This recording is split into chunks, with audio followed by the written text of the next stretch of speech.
Bonjour à tous. Aujourd'hui, demeurez ferme dans la foi. Demeurez ferme dans un même esprit, combattant d'une même âme pour la foi de l'Évangile. Philippiens 1, verset 27. Je prie pour que le peuple de Dieu ne rejette pas les traits distinctifs de sa foi. Le Christ est glorifié par une foi constante, nettement dessinée.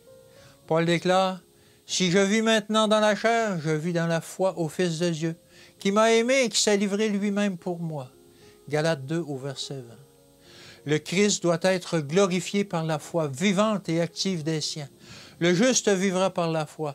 Le Christ n'a pas laissé son peuple trébucher dans l'obscurité. Il a tracé le chemin devant lui.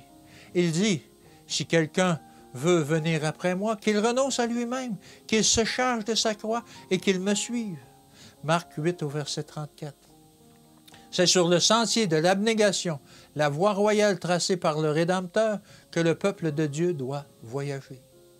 Mon frère, ma sœur, inclinez-vous avec soumission devant celui qui a mis en évidence la vie et l'immortalité. Que votre volonté et celle de Dieu ne fassent qu'une. Parlez-en, vivez-la, priez à ce sujet. Dieu nous dit, allez de l'avant et nous devons obéir à ses mots. En dépit des obstacles qui nous rencontreront, apparemment aussi infranchissables que la mer Rouge. Mettons notre confiance dans l'Éternel Dieu des cieux qui ouvrira les chemins devant son peuple. Recommande ton sort à l'Éternel, mets en lui ta confiance et il agira. Psaume 37 au verset 5. Cette patience de l'âme est le support de la foi. Dans l'épreuve, le Seigneur bénira son peuple fidèle. Il ne le laissera pas tomber dans la confusion. Au dernier grand jour, chaque parole, chaque acte sera soumis à l'examen critique du juge de toute la terre. Le Seigneur réclame de ceux qui déclarent faire partie de son peuple une repentance venant du cœur.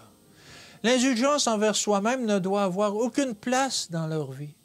L'Église de Dieu doit être protégée jalousement de toute trace de malhonnêteté, de toute trace de corruption. L'amour du Christ s'oppose directement à toute avarice, toute fierté, toute prétention. Le Seigneur demande des cœurs humbles et contrits.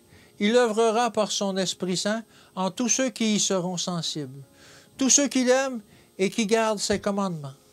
Et ils rendront la présence et la puissance de Dieu si manifestes que les ennemis de la vérité seront obligés de reconnaître que Dieu et ses anges sont en effet les amis et les aides de ceux qui le servent. Les schismes et les divisions ne sont pas les fruits de la justification. Ils viennent du malin. Le grand obstacle à notre avancement actuel est l'égoïsme qui empêche les croyants d'avoir une communion réelle les uns avec les autres. Que ses disciples soient un en lui. Ce fut la dernière prière que le Christ prononça pour eux avant son jugement. Satan est bien décidé à ce que cette unité ne se fasse pas, car elle est la preuve la plus marquante que Dieu a vraiment envoyé son Fils pour réconcilier le monde avec le ciel. Bonne journée dans le Seigneur, que Dieu vous bénisse et je vous dis à demain.